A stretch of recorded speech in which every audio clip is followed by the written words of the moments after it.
introducing you to a friend of mine, Dave Jenkins. Dave has been in North Dakota for a few years now. I've met him because he participates in the pastor cluster that I get together with. Pastor Tom goes up there, we go up to Bismarck, and pastors from around the area, we gather together to encourage one another once a month. So I met Dave there. Dave used to be a missionary in Africa. How long were you in Africa? 19 years. For 19 years he was in Africa. And so God has seen fit to bring an African missionary to North Dakota, which might seem like, what good is an African missionary in North Dakota? But I'm sure he'll share some of the unique ways that has prepared him for what he's able to do now. And so he's got a valuable and unique perspective that he'll be able to share both on ministry, missions, and what immigration looks like and what God is doing through that here. So, Dave Jenkins.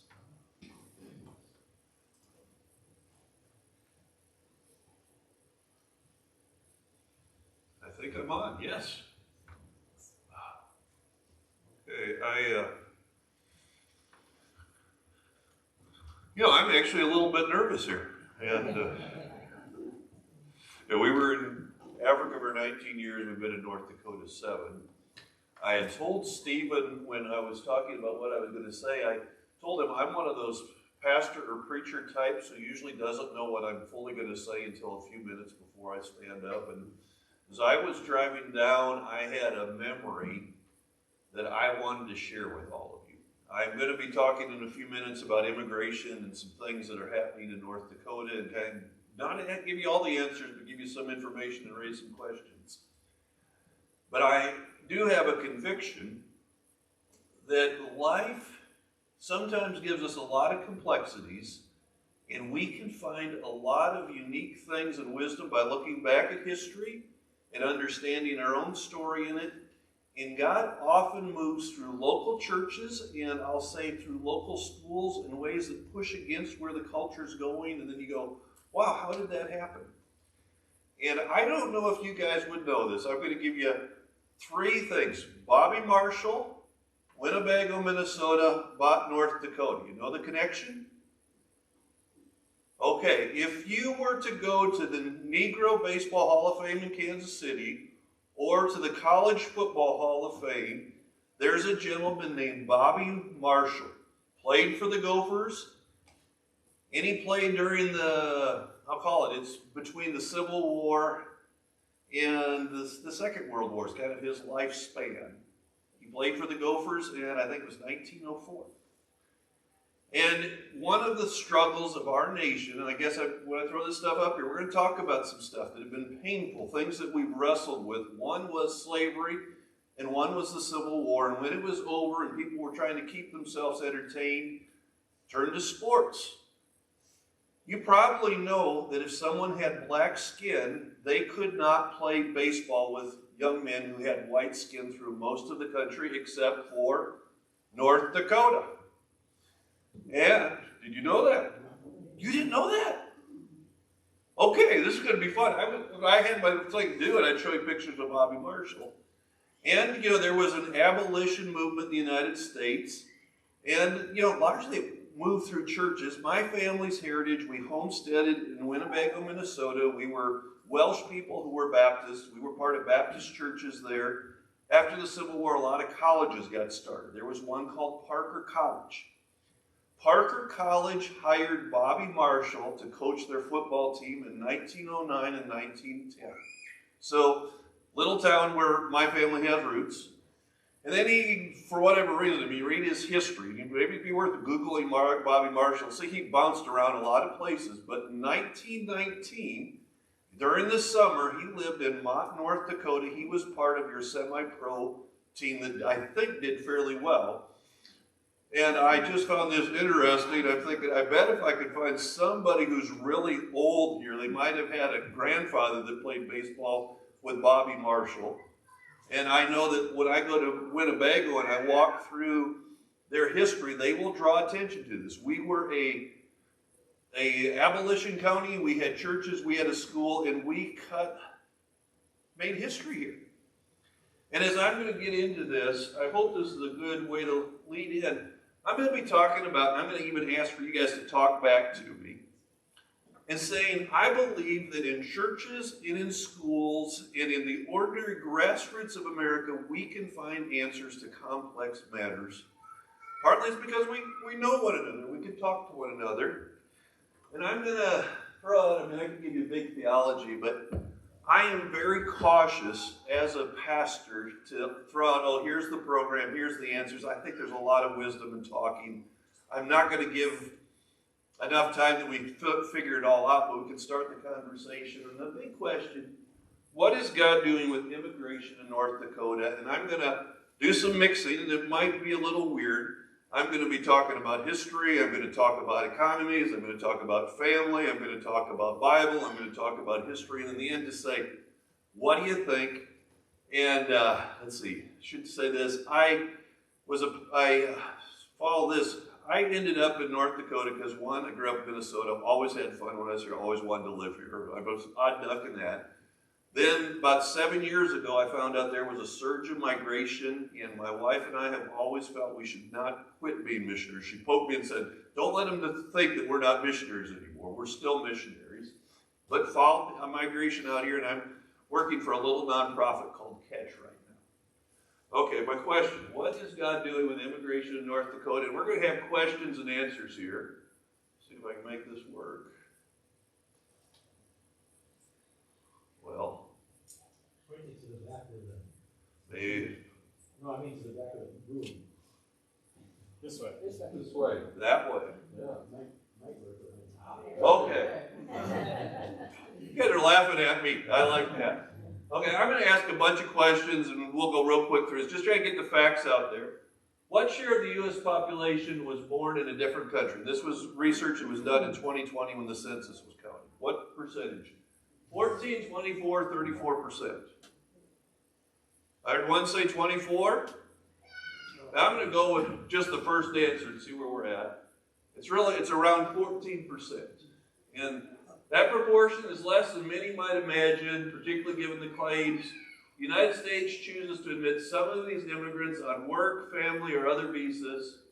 What about what percentages are here illegally? Point in the right direction? Okay, what share of all immigrants entered the United States illegally? Less than 25, around 45, more than 55. And if you don't know it, I just shoot it over. All right. Research is saying less than 25%. So it's a significant number when you're multiplying by millions, but it's not a significant percentage. But a question that often follows that is, still arriving illegally or not, immigrants from developing nations might need help once they get here. It's natural to wonder if they will expand poverty in the United States. Okay, 2022, around 11% of the U.S.-born population were living in poverty. What was this number for immigrants? Is it around 14%, around 34, around 54?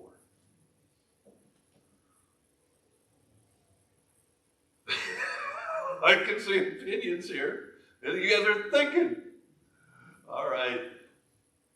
They came out, the guys that were crunching the numbers say it's about 14%. So it's a little higher than the native-born population, but you're probably going to typically see this when people show up in the United States. They show up because there's opportunity here, and they'll usually many times start at the bottom, but they don't stay there. A related worry is that immigrants will not be able to sustain themselves, and their families will end up relying on welfare to survive. Okay, this comes from Cato. Cato is libertarian. You might not always agree with their perceptions of their language, but they've said in 2019, American-born citizens got an average of $8,000 per person in welfare, other entitlements. What was the number for immigrants? About a quarter less, about the same, about a quarter more.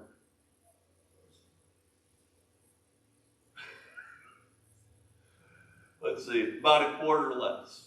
And this is from Cato. They were pretty sharp guys who crunched numbers. And I'll throw out here that one of the fascinating things about this is immigrants tend to be younger, tend to be healthier, tend to not create things that, if I can say it, drain the system as you get old and as your body starts to break. I'm at that stage of life. Okay. Close to 3% of the U.S.-born men under 40 were incarcerated. What's the percentage for foreign-born people, men under 40? Around 1%, around 15%, around 25%. 1%. You got it, 1%. Stanford came up with this. Recent waves of immigrants are more likely to be employed, married with children, in good health. Generally, they pick up habits that keep you out of jail. Okay, this is one, I'm going to step into something here, and I hope you're finding this interesting. This is a complicated one, and the numbers have changed in the last 15 years. My wife and I have been in the U.S. for 14, and we were out for 19, and we came back and found life had really changed, and then we've been here for 14, and then found out life has really changed too in 14. But 15 years ago, what percentage of immigrants were likely to either be Christians or to become Christians after their arrival in the United States? 36%, 56%, or 86%?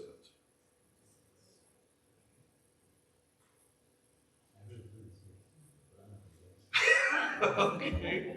Well, 15 years ago, the guys who were crunching it said that 86% of people who immigrated to the United States would either come with a Christian tradition and would put themselves in local churches, or when they arrived would be looking for answers and would end up in a local church. Christianity Today had an article in 2013 when they found some way to crunch numbers. They said that 60% of people who came from a non-Christian religion, say they were Hindu or Muslim when they arrived, would not ever meet an American who was a Christian who would welcome them into their home. So 15 years ago, generally immigration was raising church attendance. It's gotten a little more complicated. And I wanted you guys to know I'm going to try to be honest with all these conversations. There's a guy named Ryan Burge, just last week, he's a number cruncher. He pointed out, I think I'll show it the slide, that it's not working out that way as well as it once did. And he pointed out that generally immigration, well, the whole world is secularizing. And as it secularizes, the number of people who would immigrate who are Christian is just less, and they don't always acclimate to Christianity. But I'll show you something interesting. It's maybe, I hope I'm not giving you too much number. I'm watching my wife. This breaks it down by race, and you will notice if somebody's got black skin, what do I got? 43% and 23%, so 43 plus 23 is 66. 43% of people who immigrate to the United States with black skin are Protestant, 23 are Catholic, 66% of them will be church attending when they arrive. Those that are Hispanic, the numbers are, 14% is Protestant, 48 is Catholic. I think that, yeah. So 62% will be church attending. Then you get to the Asian category and it gets a bit more complicated, but I throw this out broad sweep. If people immigrate to the United States from sub-Saharan Africa, Latin America, the Philippines, or Korea, they will typically come church attending. And when they show up, they're going to look for a local church to be part of. And that's the broad sweep that missionary, my brain's kicking around. Okay. I hope I'm not boring you guys. Okay, some are shaking their head no. I'll add one. My young third-born son has a PhD in economics. I play with the ideas. I'm more of a pastor. But certain things that are just maybe a little bit crass to talk about or make it a little embarrassed about, but they really do affect what life is like in our communities. And one is birth rates. And I know if anyone's struggling with infertility, that's a real issue. It's a real issue in the Bible. It's a real issue, just the pain of it. But in order for an economy to function, each woman average has to have 2.1 children, or you don't have enough babies to keep the schools running, graduate from high school and get a job. You don't have enough people to keep going. You need 2.1. 2023, what was the birth rate in the U.S.? Was it 3.6, 2.1, or 1.6? 1.6. You guys know that. Yeah. Okay. I won't hit you with it. You know that one. Okay. Which two states have the 2.1 birth rate? And that's going to tell you a little bit about how family friendly they are. North Dakota and Iowa, South Dakota and Utah, Mississippi and Idaho, and none of the above. South Dakota and Utah. You got it! How do you guys know this? Okay. South Dakota and Utah. Okay. How many states in the U.S. does the Latino rate hit 2.1? 9, 19, 29, or 39? 39. Out of 9 out of 39, I think it's 29. Yep, 29 states. And then black women hit that in 12 states. And I'm going to throw out here, this is something that researchers, I think, are missing. I think with those states that have black women hitting those numbers, I think those are states that have high numbers of African immigrants. Okay. Okay, where in America is ethnically diversifying growing the fastest? Is this coming from Wall Street Journal? Along the Mexico border, the big cities in the Midwest like Chicago, Indianapolis, Minneapolis, coastal cities like LA or New York, or small towns like Columbus, Indiana, or Watford City. Where's it changing quickest? Oh. You guys know it! Yeah, well, okay, I'm going to throw something at you. This is kind of fun for Jan and I. When we walk around the Walmart in Dickinson or in Bismarck, we sometimes walk around and count languages, and we usually can get 4 to 6. And then we can hear a little bit of Swahili and a little bit of Kinyarwanda or Kinyamalinge. So one of the fun things to do is be walking around and somebody's speaking a language, and then we just hop into the conversation and like, what? But I'll add a little history. One of the fun things that is listening to North Dakota history, and I remember a grandfather, a gentleman, Leonard Cordnoy, who lives up by Fairfield, talking about the grocery store that he went to, a little country store, and he said the storekeeper could work in Polish, Ukrainian, German, and English, and he could work in all those languages for the immigrants there. I found that fascinating. Now Walmart's like that. Okay. Last 20 years, which two states have the highest growth of Latinos? Kentucky and South Carolina, Alabama and Tennessee, North and South Dakota. You got it, North and South Dakota. This is the reason Jan and I moved here. We started to see these numbers and thought, this would be a fun place to be a missionary. We go back to history. 1870, what portion of Dakota Territory population was foreign born? Almost all of them. No, Native Americans would be. Well, yeah. Well, this said 34% in 1870. Then watch this. And this came out of Washington Post. 1905 to 1920, the population of North Dakota increased from about 109,000 to 646. By 1915, what percentage of North Dakota population were either immigrants or children of immigrants?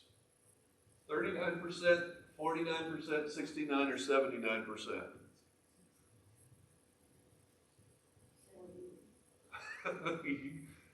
79% of our state in 1915 was either immigrants or children of immigrants. And fascinating. I'll throw out here, one of the things I enjoy doing in North Dakota, if I've got a little time, is stop at an old cemetery and walk around and look at the dates and the names, and you start to notice that, you'll see the languages of German or Swedish or Ukrainian or Russian being put on the tombstone a lot of times until the 1950s. The people hung on to these languages and cultures for a long time. Okay, one missionary story. I'm trying not to make everything about Jan and I's story, but we came from Africa. And should I make this quick? If you were to pick up a book of Christian history of the previous century, there'll be some big Christian movements. One will be called the East African Revival, which largely took the region of East Africa, Kenya, Uganda, Tanzania, Rwanda, Burundi, Eastern Congo, and took it from largely a pagan belief system to largely a Christian belief system. One of the ethnic groups in there is the Banyamulenge.